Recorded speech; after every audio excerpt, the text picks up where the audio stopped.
As we all brace for a winter storm, many Oklahomans, perhaps you, are hoping we don't see a repeat of last February. Yeah, that's when a record cold snap forced utility companies to pay for natural gas at extremely high prices in order to meet the intense demand. These are the costs now being passed on to you, the customer.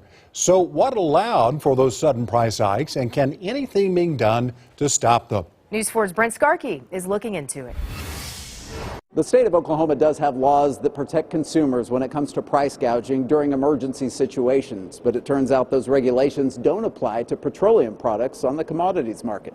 We do have laws that protect our customers, our consumers here in the state of Oklahoma from price gouging. Experts talking about Oklahoma's Price Stabilization Act. Last February's winter storm brought record cold and an emergency declaration from the governor. That's when the act kicks in, preventing businesses from raising prices by more than 10% for items in high demand.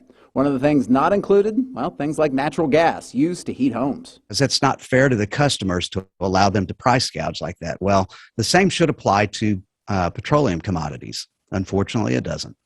That was a change that was made in 2008 to specifically include petroleum commodities.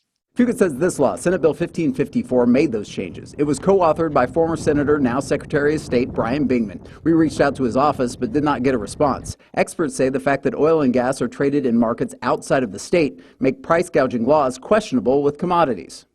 Prices are going to be increased because of markets that are outside of the state of Oklahoma.